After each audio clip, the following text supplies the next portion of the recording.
Diamond Supply Co. Once the holy grail of every high school hallway fashion show, the brand that screamed, yes, I definitely skate. If you didn't own a Diamond Supply Co. hoodie back in the day, you were either a rebel or weird.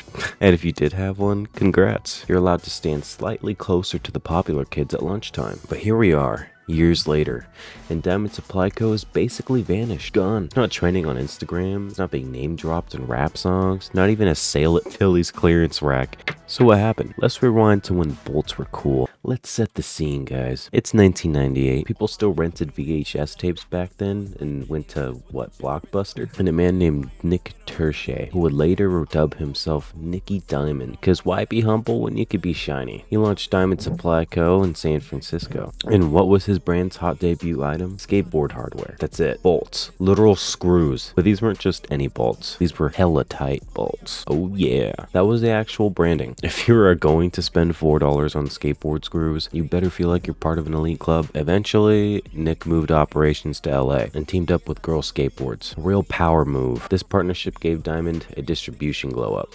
And suddenly, they weren't just selling bolts, alright? They're selling the lifestyle. They're selling merch, guys. They're selling Diamond Co. merch. Now you might be asking, how did a company that started with nuts and bolts end up on every high schooler's chest? Well, in the year 2005, the Nike skateboard Dunk Low Tiffany aqua blue crocodile textured leather, a silver swoosh shinier than your GPA. This collab was like the streetwear version of a Grammy win. Suddenly, Diamond wasn't just a skate brand. It was the brand. You literally couldn't escape it. Rap gods like Wiz Khalifa, Currency, and Rick Ross co-signed it so hard, they basically became unpaid ambassadors. Seeing a diamond logo in a music video became more common than seeing actual diamonds in real life. And we fell for it hard. That teal blue diamond logo had us in a chokehold. Couldn't go 3 lockers without seeing someone in a hoodie big enough to fit their self-esteem issues and a Monster Energy drink into. But alas, what rises must fall. I attribute their downfall to a couple of different things, right? And it's not all of it is Diamond Supply Co.'s fault. One of those things being logo fatigue. The early 2000s were all about bold graphics, big logos, loud colors.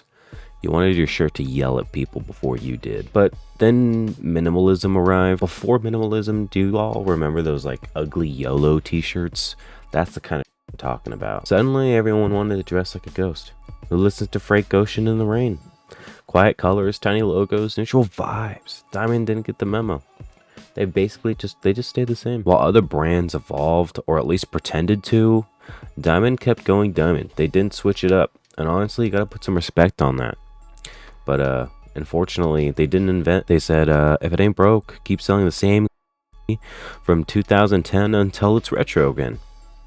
And it's not retro yet. The ultimate death sentence for a cool brand is when it becomes mallcore. And if you don't know what mallcore is, it's basically just clothes you can easily find in the mall. So, definitely Diamond Supply Co. Find it in any local Zoomies. Once Diamond landed in every mall across America, it stopped being a cultural flex and started being the uniform for kids whose parents wouldn't buy them Supreme. Suddenly, the brand that once screamed exclusive became the brand your cousin wore to his court date. Do I really think it's dead? Definitely kind of dead. Completely?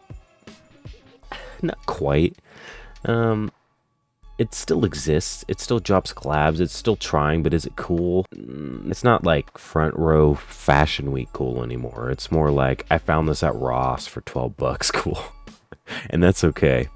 We all have our glow up era, and we all have our remember that phase. Anyway, pour one out for Diamond Supply Co. This brand gave us confidence, bad fits, and the belief that skateboard bolts could somehow make you popular. It had its moment, a shiny, blinged out logo covered moment. But in 2025, unless you're a nostalgia YouTuber still wearing DC shoes on purpose, Diamond Supply Co. is just another faded logo in streetwear. I gotta say it. Anyway, peace.